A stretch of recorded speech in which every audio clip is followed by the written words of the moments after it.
qaadino waxaan codsanaynaa walaalaha yaga ee meesha ku haray ee ragga iyo dumarkaba isugu jira ee caanoleyda ay ku jirto in ay dawladana sidii noogu gurmatay ayagana ugu gurmato taas ayaan dawladana ka codsanaynaa oo mar labaad ay dawladda talaabada ay qaado gaar ahaan safiirka Soomaaliya waan u mahadnaqayaa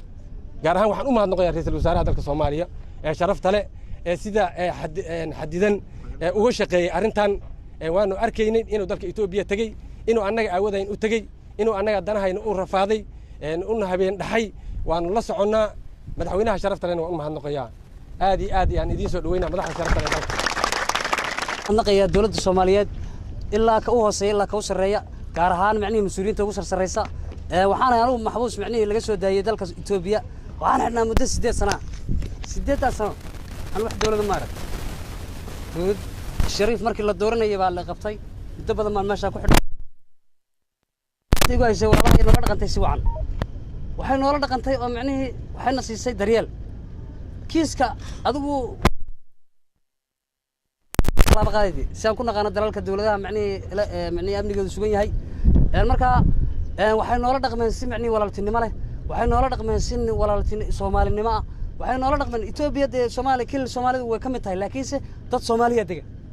marka waxay noola dhaqmeen sidii aanu rabnay waxbarashadii bayna siiyaan caafimaadkii bayna siiyaan waxayna siiyaan macnaheedu daryeelkii dad waxa jira dadka dibadiisa loo qaaday oo macnaheedu daawo lagu soo siiyay macnaheedu aanan ku sii dhaaraanen walaalaha iyo dalka Itoobiya gaar ahaan kilka Soomaalida waan u mahadnaqaynaa iyaga laftooda maadaama intaas sano gacanta nagu hayeen waxaan u mahadnaqaynaa kale mas'uuliyiinta naga soo qaaday waxaan leenahay maanta Soomaalinimada waxay tahay waxaan aaminsanahay anigu nimanka tuutaa watay anigu maanta inaan macnaheedu ku si kala fognay waayo anigu dalkayga baan ka baxay waxaan arkay Soomaalinimadu waxay tahay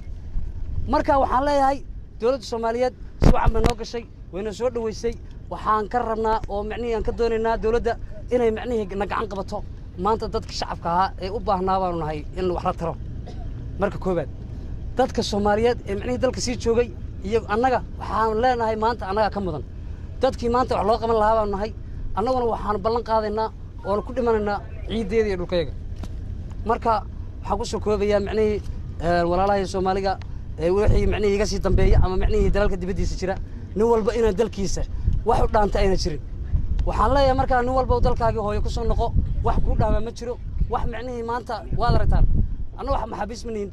waana la soo qaaday dawladda halkaasina keentay meesha doontaan wax ka cuna bayna siin ilaa inta shaqo leeydi qabanayana guri bayna siisay dhul bayna siisay waxayna daryeel bayna siisay waxay noo qabatay waxaan macnaheedu aan nafreyn waliga aanu ma aaminin inaan nin Soomaaliya oo sarkaal iska daa ra'iisul wasaare ama madaxweyne ama macnaheedu safiir nin Soomaaliyeed oo leeyahay waa nin Soomaaliyeed oo qori wato oo tuuto wato inaan hor istaagayna ma aaminsanayn